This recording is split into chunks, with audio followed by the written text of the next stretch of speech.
किरण के face wash करते ही Waqas Abbasi towel हाथ में लिए खड़ा नजर आया। कहने को एक छोटा सा अमल था ये, लेकिन किरण के लिए ये बहुत बड़ी बात थी, क्योंकि हमेशा वो इस तरह वकास के लिए खड़ी हुआ करती थी टावल लेकर, जैसे आज वो लिए मुंतजिर खड़ा था। माना बोल वो अब भी नहीं रहा था, लेकिन उसका हर अमल बता रहा था वो कितना कदरदान है उसका। इस हसीन गुड़िया ने टावल लेने के लिए हाथ आगे बढ़ाया तो मुकाबिल फौरन ही टावल को अपने कमर के पीछे कर गया और खुद आगे आकर उसके गाल से अपने गाल मिसकर नरमी से मसलने लगा। इस वजिया मर्द की बियर्ड से किरण को हल्की सी चुभन सी होने लगी। साथ साथ बरकी रो की तरह पूरे जिस्म में बिजली सी दौड़ गई। वो बहुत नरमी से उसके गाल को चूम गया था, फिर उसके चांद से चेहरे को होले होले हाथ से टावल से साफ किया। Welcome to our channel novice by Husne Kamal. अस्सलाम वालेकुम लिसनर, कैसे हो आप सब लोग? आई होप आप लोग सब ठीक होगे, खैरियत से होगे, मज़े में होगे। तो जनाब, मैं आप लोगों के लिए बहुत ही मज़ेदार सी एपिसोड लेकर आई हूँ हुस्ने कमल साहिबा के नॉवल धड़कते दिल की। तो आइए हम बगैर ताखीर के शुरू करते हैं। तो डैड, मेरे साथ कोई ज़बरदस्ती नहीं की वकास ने, मैं अपनी मर्जी से अपने शौहर के साथ आई हूँ और अब मैं यहीं रहूंगी। चूंकि किरण बिल्कुल बराबर में ही बैठी हुई थी वकास के, इसलिए उसे सारी आवाज़ें साफ सुनाई दे रही थी। उसने फौरन ही वकास के हाथ से सेल लिया और अपने डैड से खुद बात की। किरण, क्या ब्रेन वॉश कर दिया है इसने तुम्हारा बेटा? वो तुम्हारे साथ सिर्फ अपने प्रॉफिट के लिए शादी निभा रहा है, वरना पहले जब तुम मेरी बेटी नहीं थी तो तुमने खुद देखा था उसका बिहेवियर कैसा था तुम्हारे साथ। उसकी मीठी बातों में मत आओ, वो तुमसे मोहब्बत नहीं करता, वो सिर्फ अपनी सीईओ की सीट बचा रहा है। शायद तुम्हें इल्म नहीं है कि जिब्रान ने कल ही परी को प्रपोज किया है और परी ने उसका प्रपोजल एक्सेप्ट कर लिया है। वो बराबर में बैठा था, इसलिए सारी आवाजें उसके कानों तक रसाई हासिल कर रही थी। स्पीकर ऑन करो। वकास ने किरण के कान में हल्के से सरगोशी की। किरण ने फौरन ही स्पीकर ऑन कर दिया। अंकल, मैंने आज तक किसी के कंधे पर रखकर सीढ़ी नहीं चढ़ी है, कामयाबी की, और ना ही चढ़ूंगा, इसलिए आप बेफिक्र होकर जिब्रान को सपोर्ट करें बिजनेस में। अगर आप करना चाहते हैं तो मुझे इस मामले में कोई मसला नहीं है, लेकिन प्लीज बिजनेस और पर्सनल लाइफ को अलहदा रखें। और रही किरण को गलत तरह से ट्रीट करने की बात, तो मेरी बीवी बेहतर जानती है कि उसका शौहर किस नेचर का मालिक है। मैं बाहर वालों को हिसाब देने का आदी नहीं हूँ।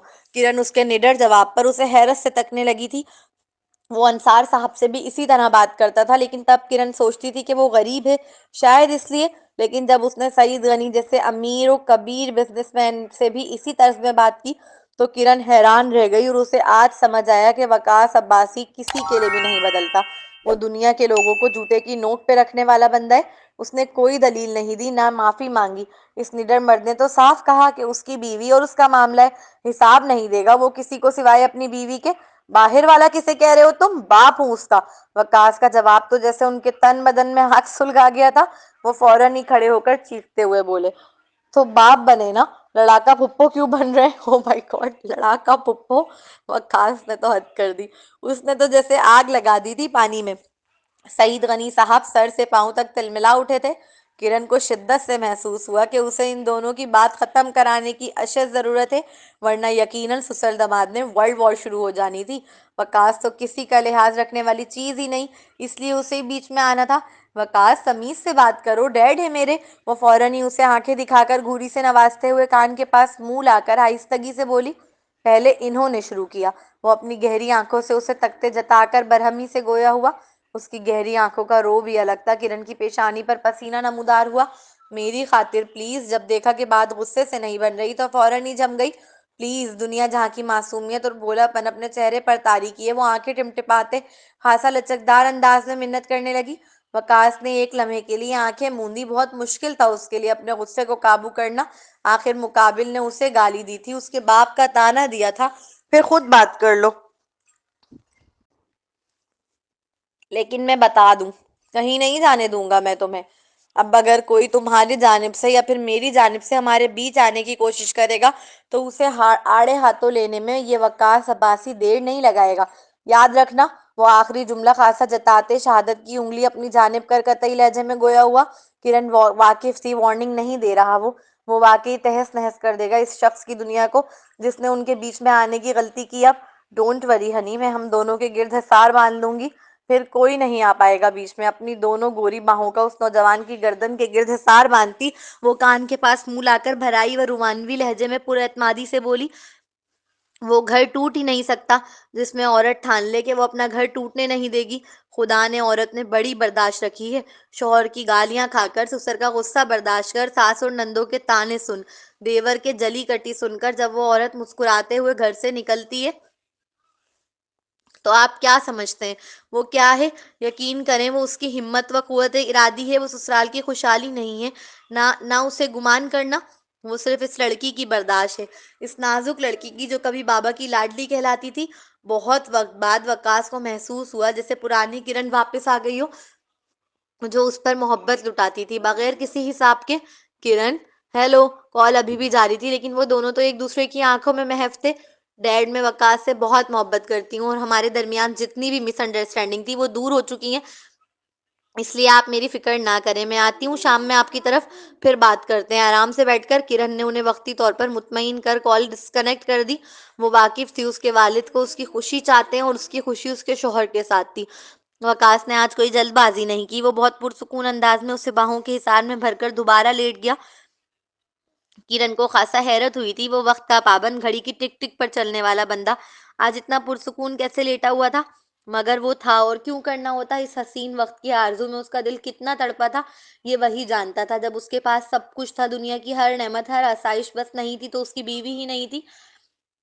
मिस रश्के हिना, मैं आपके साथ आज ही कॉन्ट्रैक्ट साइन करना चाहता हूँ, इसलिए आप मेरे साथ ऑफिस चल रही हैं। उसकी जुल्फों में अपनी उंगलियों को फेरते वो संजीदगी से गोया हुआ।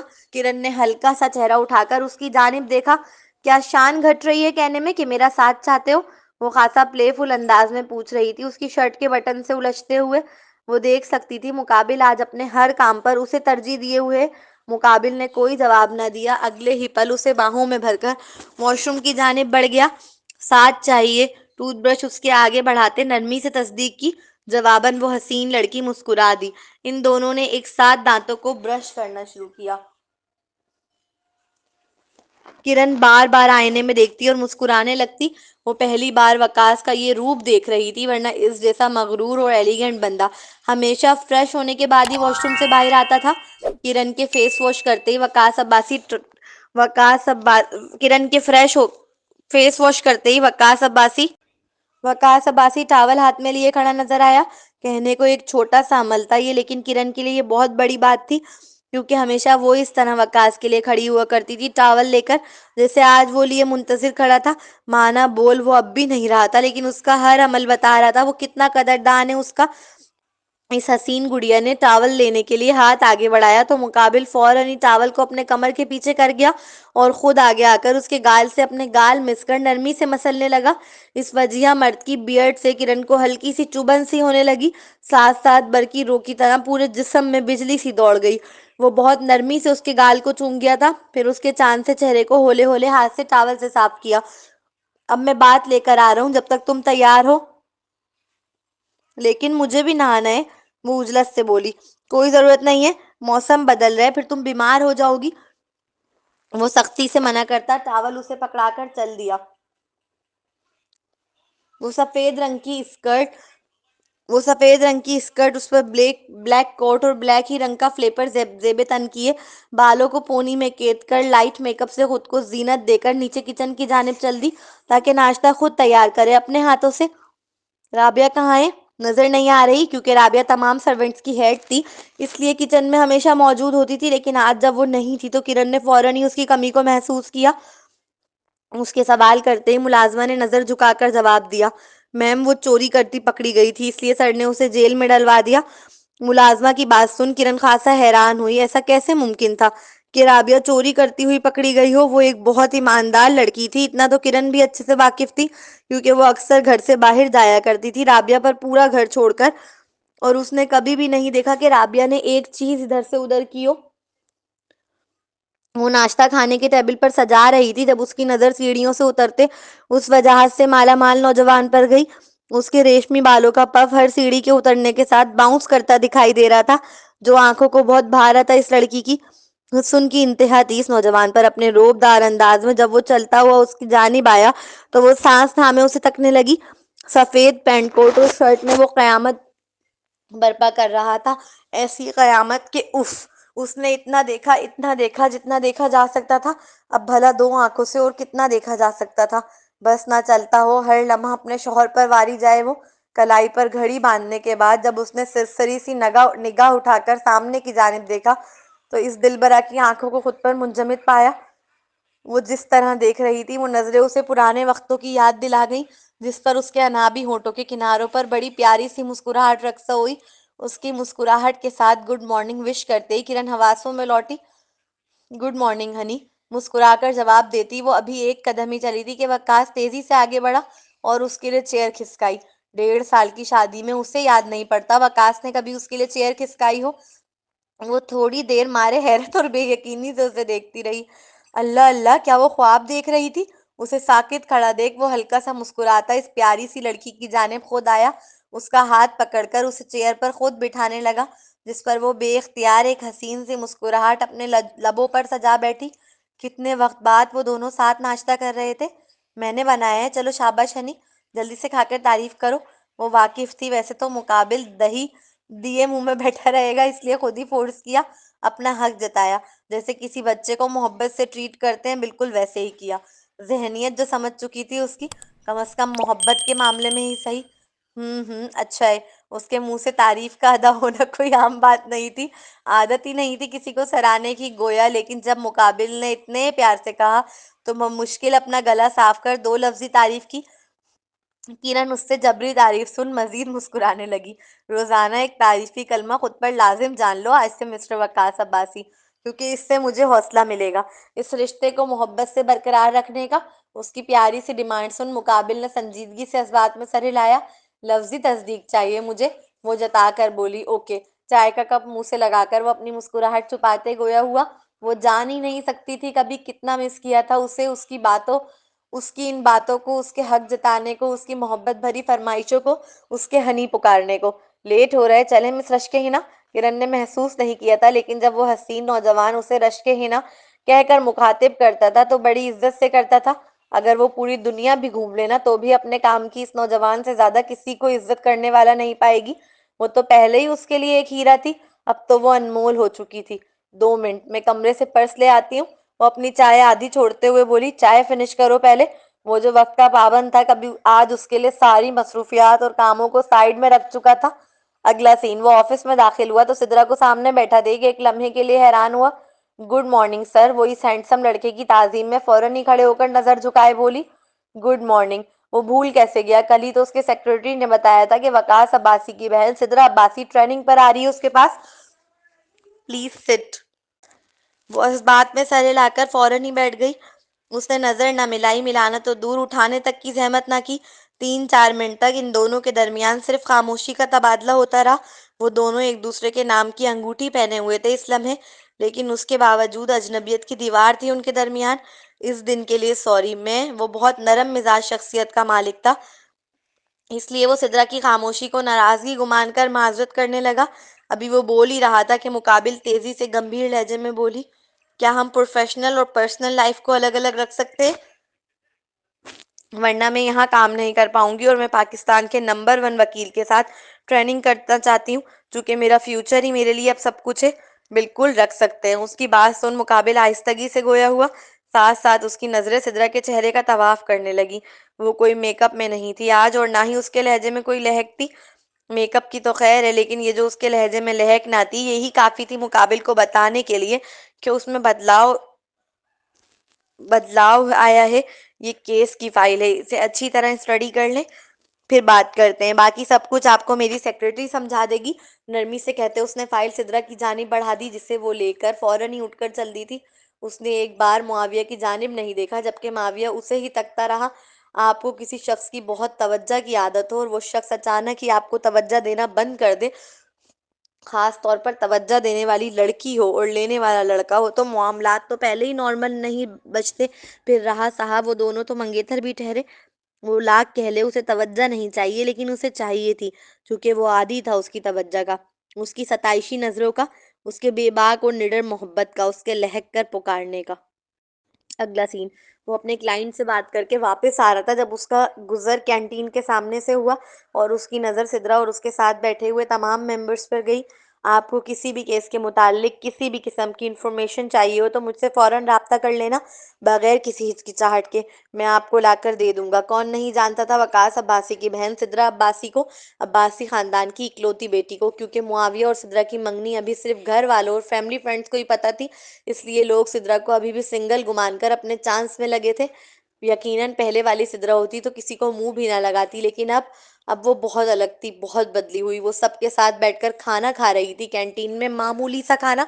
वो लड़की ना सिर्फ खाना खा रही थी बल्कि उन सबसे बहुत अच्छे से बात भी कर रही थी। और यही बात मुआविया को हैरान कर गई।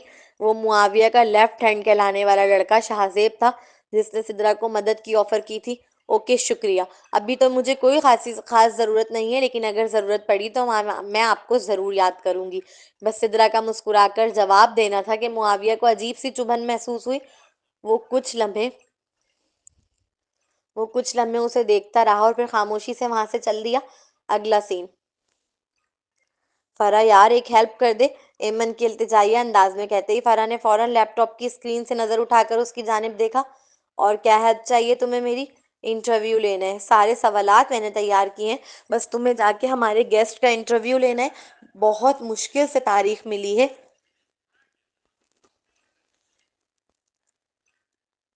आज की, लेकिन अचानक मेरी बहन की तबीयत खराब हो गई है। इंटरव्यू लेना भी जरूरी है और बहन को देखने जाना भी। यार तो तुम अलीजा से बोल दो ना, वो इनकार नहीं कर सकती थी, लेकिन वो जाना भी नहीं चाहती थी, इसलिए लचकदार अंदाज में तजवीज दी। नहीं यार, उससे नहीं बोलूंगी, इतनी मुश्किल से अपॉइंटमेंट मैंने ली है, सब कुछ मैंने किया और वाह वाह वो ले जाएगी। नो वे, हेल्प कर दो ना यार, थोड़ी सी तो मांग रही हूँ। सवालात सारे तैयार हैं, बस तुम्हें उनसे इंटरव्यू लेना है। वो इस कदर मिन्नतें कर रही थी कि फरा इनकार न कर सकी।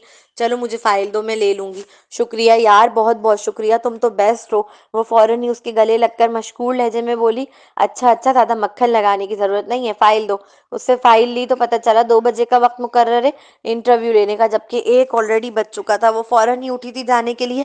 आधा घंटा तो ट्रैफिक में ही लग जाना था रास्ते में।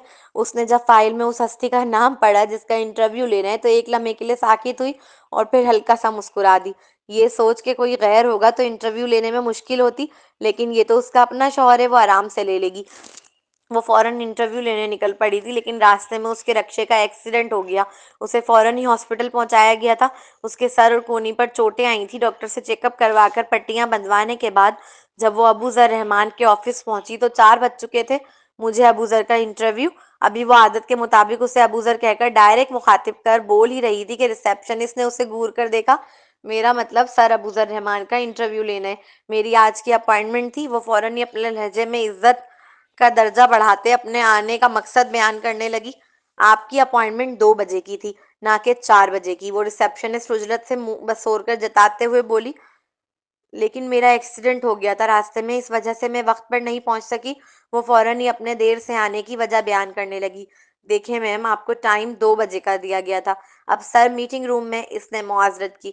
लेकिन मैम प्लीज आप जाएं, अब कुछ नहीं हो सकता। सर वक्त के मामले में बहुत सख्त हैं, उन्हें वक्त की पाबंदी ना करने वालों से तो वैसे ही बहुत चिढ़े। अब अगली बार की अपॉइंटमेंट लेकर फिर आइएगा। इस रिसेप्शन पर मौजूद लड़की ने बेजारियत का इजहार करते मुंह बिगाड़ते हुए कहा।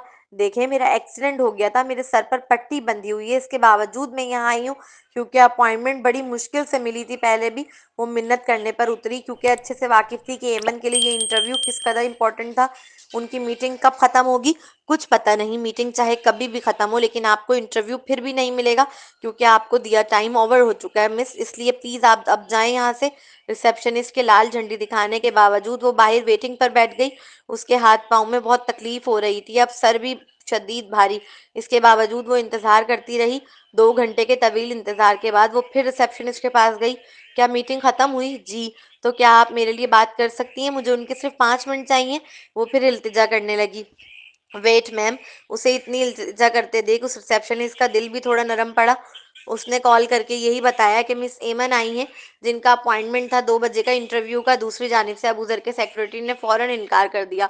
सॉरी मैम, रिसेप्शनिस्ट के माजरत करते ही अभी वो मुड़ी थी कि उसकी निगाह लिफ्ट से निकलते अबूजर और उसके साथ एक खूबसूरत सी लड़की पर गई। अबूजर का हाथ इस फैशनेबल लड़की के बाजू के गिर्द बंधा था।